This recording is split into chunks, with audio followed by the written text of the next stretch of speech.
Ladies and gentlemen, a pleasant good afternoon. Welcome everybody to another episode of the Louis Sports Network. Hope everybody is having a wonderful Memorial Day weekend on this Saturday. Hope you're enjoying the cookout. Hope you're enjoying the weather. Hope you're enjoying the day at the beach, because I know the beaches are back open again.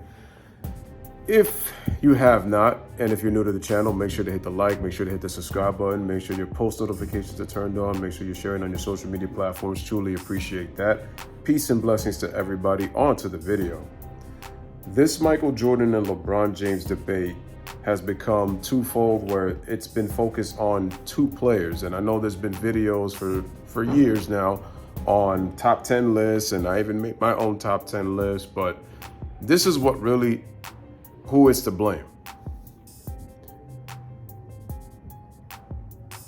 We need to blame Jordan, and we need to blame the media, because Michael Jordan's standard was set so high in terms of his excellence that the media just fawned over and called him the greatest. Now, were there people sick and tired of Michael Jordan being on top? Absolutely. But at the same time, it was the media who just saw how great Michael Jordan was, and Michael Jordan ended up winning 6 championships and 6 finals MVPs in an 8-year span, along with Scottie Pippen and, head coach Phil Jackson. Those 3 were there for all 6. That all of a sudden it became about who was the next Jordan. And then you have the media, and then you have all these other players that were supposed to be the next Jordan, the Grant Hills, the Vince Carters, the Tracy McGrady's, the Kobe Bryant's, and all the, this and yada, yada, yada. The way I see it is Jordan is the best of his generation and LeBron is the best of his generation. I made a top 10 list in terms of where I had both players all time.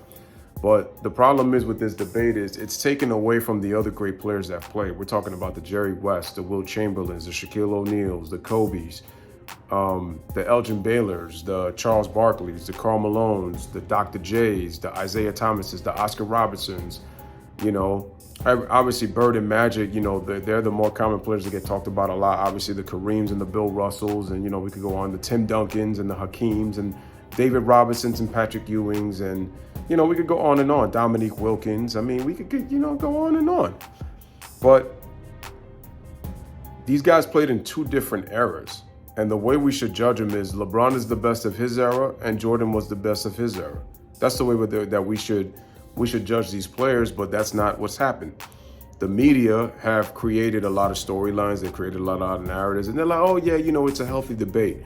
It's not so healthy when you have the fan base of Michael Jordan and when you have the fan base of LeBron James going tooth and nail on who they think is the greatest of all time. And then they get personal with one another instead of really just trying to debate and just address the talking points. It's like every single point that goes over, it just like goes past their heads. And then you got people being honestly paid by a certain agency to say that he's the greatest. You have another guy who on his own show said that right there may be the greatest player of all time. But I said, you have to measure a player by their peak performance. Like, longevity is great, but it could also go against your argument. Like, that's what you have to understand, but people don't want to do that. And it's like, I could speak about peak for peak who was the better player without disrespecting one another, because at the end of the day, LeBron and Jordan are 2 of the greatest players of all time. But the way people argue, they get in their feelings, they get emotional, They attack you personally for having an opinion. And it's like, I've made opinions about both guys without really getting emotional about it. And that's what I do. It's just a basketball opinion. If I wanted to go personal, I can do that.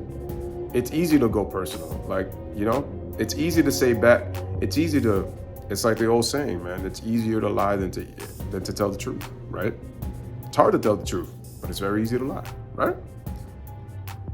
But at the end of the day, what people got to understand is that this has become more entertainment. Like, if you look at today's soap opera, this is E! Entertainment News, this is Extra, this is Good Morning America, this is woke ESPN now. Everything is entertainment. It's the WWE. It's not even about the sport now. It's about it's pretty much the WWE. See, when I compare LeBron and Jordan, the reason I got LeBron where he's at and Jordan where he's at is really more so what they did in their peak. That's how you measure players.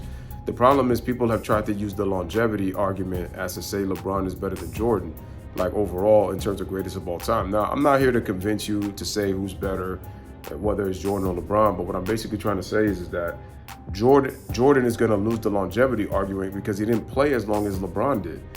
But Michael Jordan accomplished so much in so little. Now, it's almost basically saying, now imagine if Jordan had the amount of years that LeBron did in the NBA.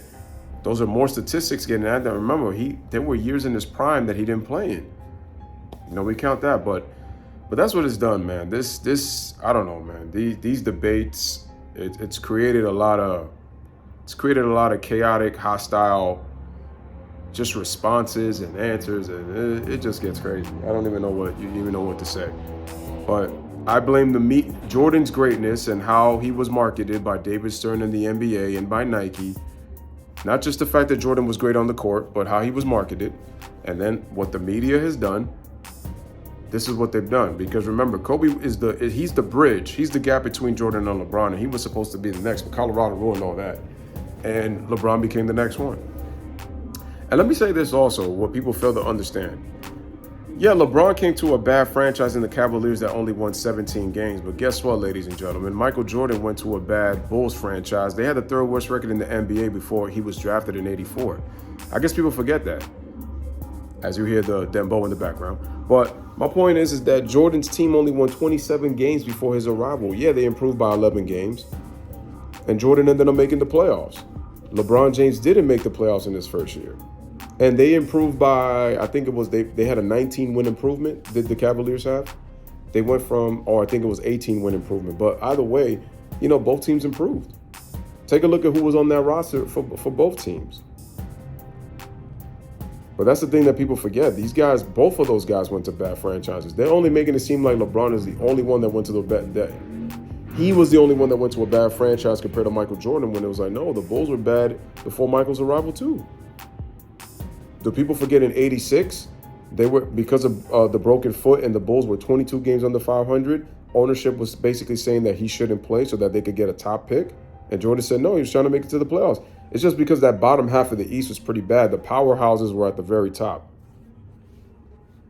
And you also have to remember that teams were playing each other 6 to 7 times a year in their own conference, which inflates the record too.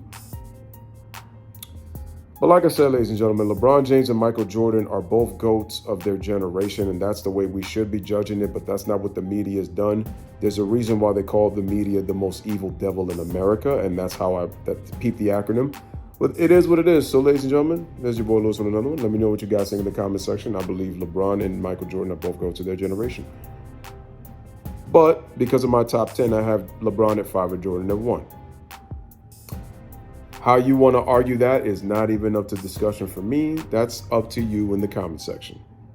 2 all-time greats. Bless up, live, laugh, love. Thank you guys for watching. Let me know what you guys think.